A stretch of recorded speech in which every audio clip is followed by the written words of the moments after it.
Are you a small business owner, or maybe you created something amazing and you really want to create a business around it, but you don't have the financial footing there?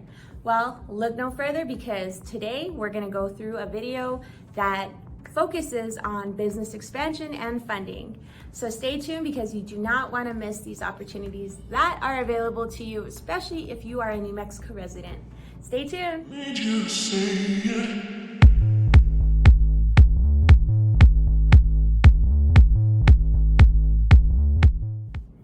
Hi friends, my name is Alyssa Begay. Thank you so much for joining me. I so appreciate you.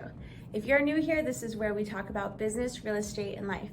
And today we're going to go a little heavier on the business side, mainly because this is part 2 of a panel discussion that had taken place last week for Small Business Week. To celebrate Small Business Week, which is the first week of May, Work Farmington brought a panel discussion and a couple of networking events to downtown Farmington. Jasper Welsh led both panel discussions. The first panel was on first steps to take for a successful startup. The second was business expansion and funding. To celebrate Small Business Week, which is the first week of May, Mr. Welsh is an executive management consultant and is also a business incubator professional. And both panels were amazing. I got so much content from both of them. A lot of golden nuggets. Stay tuned, okay, because they're coming up next. We're just going to define a couple of terms that we're going to hear in this panel discussion called an incubator and an accelerator. So a business incubator acts as kind of a one-stop shop to a small business, all of the resources you need under one roof. So an example of this would be the Enterprise Center at San Juan College, where there's multitudes of resources available for small businesses, and it's all, again, under one roof. A Startup Accelerator is an organization that offers mentorship, capital, and business connections. So we're going to go ahead and start with the introductions, and we'll start with Jaime, who's hosting it tonight. He's the owner and founder of Connect Space. So Jaime, if you do a quick introduction, kind of what do you do at Connect Space besides everything to get it started and then other people run it? Is that kind of how it works? I thought what you said is you just stand around and look good. Yeah, so let's welcome Jaime. Quick introduction. Quick introduction. Connect Space, co-working space. We're trying to encourage young entrepreneurs to come and use our facility. We're trying to develop a culture between all the members. And then we're trying to bring in all kinds of resources to help these different members, whether it's starting their business or just running their business. And it's either service or manufacturing type of business.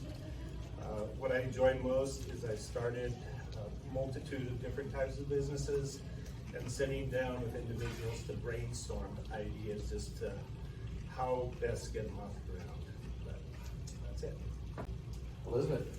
I am Elizabeth Marsh, and this is Brittany Cup with me. We are with SCAPE, which is the Southwest Colorado Accelerator Program for Entrepreneurs. And our name was a little short-sighted because over the last few years we've expanded to northern New Mexico as well. And so what we do is we're an accelerator that works with businesses to help them get ready for a nationwide customer base. We connect them to different mentors and advisors in the region, and then start looking at what is the best way for the business to grow. And for some businesses, that means connecting with investors for investment capital, and so we manage investment funds as well. My name is Dorian Rader. I'm managing partner of a small venture fund called 110 Capital. So we are a New Mexico Catalyst Fund, which means we invest only in New Mexico. We are raising Fund 2 right now, so we're going to expand a little bit further.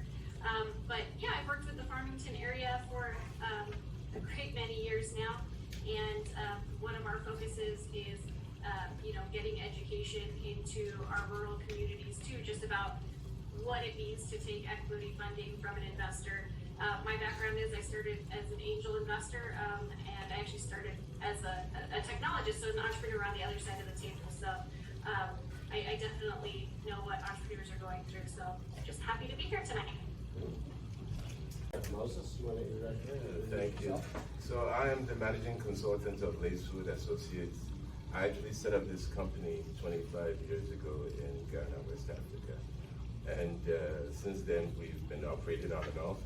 I like to describe what we do as helping organizations to transform from their current state to their preferred future state, whether it's up to us to assist them in developing restructuring plans or to raise funds to undertake their expansions and stuff like that. And I like to say organizations because we love working with the private sector. We do a lot of stuff with the private sector, but in the past and currently we do work with nonprofits, international organizations, as well as public sector organizations. Peekaboo! So that was the panelists and their wonderful introductions. You get to learn a little bit about their programs in those introductions, but I just wanted to go through and highlight the question that was asked was what cost is associated with your program, and at what point does the client have to pull out their checkbook and pay you for helping them with their services. So we're just going to breeze right through them. Lacewood and Associates really drove home the importance about the person behind the business and who that person is on a human level before they are a businessman or woman. So Lacewood and Associates goes through the free resources before they get to the costly services that are associated with their organization. So they really look through all of the free resources available before their client graduates to the next step. And again, it's because they really want to look at the person developing before the business person, really. So Lacewood and Associates, their contact information is below. 110 Capital is one of those accelerators that we had discussed where a fee would be associated with the program. And in this case, for 110 Capital, it's really a partial ownership that would be traded for the mentorship, connection, and capital opportunities that are available. Please go to their page to learn more about this resource. So Scape actually has two avenues. One is with a cost associated with it, and the other without the cost.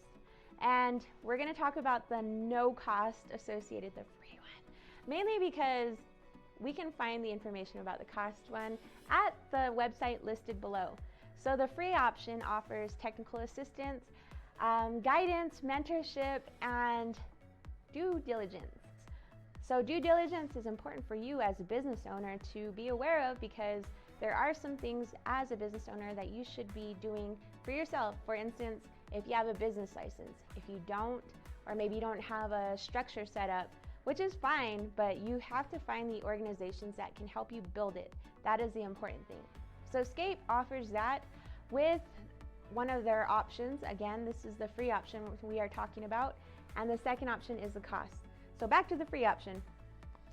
With Scape's program, they recognize that all businesses are not the same.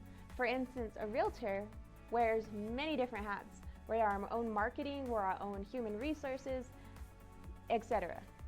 Versus a construction company, let's say there's a small business construction company. Their business wears about different things compared to mine. So Scape really recognizes that all small businesses operate on a separate level. Scape invests into its clients, either through equity, rev share, or maybe even royalties. But there's no cost associated with this one option. The second option that I was speaking about can be found below in the links. Miss Melissa Porch is going to be discussing the costs associated with using the facilities at Connect Space for members and non-members alike.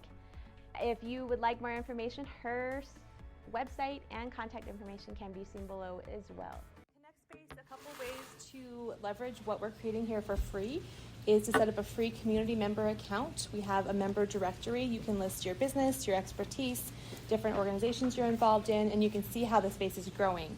So that's all on our website. It's built into the membership app that anyone can download. That's all free. So it is a great resource just to connect and see who's looking for this kind of opportunity, who's doing new innovative things.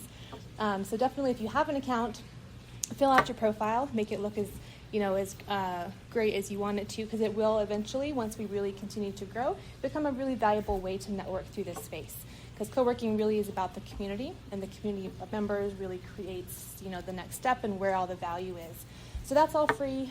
The business is two-part. It's membership-based. The doors are controlled with membership and the access. The other half of that is the reservation side. So if you just need to reserve the room for a training or something like this, we can do that one time. And that's an hourly rate, very competitive. We deliver really great service. We'll make sure you have everything you need with the setup and whatever we can do to help make your event run smoothly. The memberships, the best deal is a 24/7 membership to come and go as you please. Use any available workspace, and that's $250 a month, which for running a business, I know I've had my own business at home, invested in offices and paid leases, and you can't beat what we offer here for, the membership. So it's a really efficient way to get more structure in your day, run your business, connect with this amazing community, and then because of the type of people you all are and what we do, we're going to connect you to other resources. So if someone's here and I know that she needs to talk to Denise, or someone comes in and they're building a business that is a next step to meet with Carmen, we're going to make those connections. So you kind of get the best of both worlds, where you get to have your membership, at a really efficient cost, but you're gaining a whole community of resources through that membership, and that's really the bigger picture. These are important to you if you are a small business owner. If you don't really have a great foothold in the community, let's say you're from out of town and are trying to get reestablished in a new area, these are great first steps to take. Maybe you've been in this town for a long time, but you're not really sure where the funding sources could come from. Again, this is a great video and resource to use, so please utilize the sites below and let me know if you like the panel discussions. I do appreciate you being here. Please like and comment. If you have any questions, you can place those below. And don't forget to subscribe. Thank you again. I'll see you guys next week. Bye.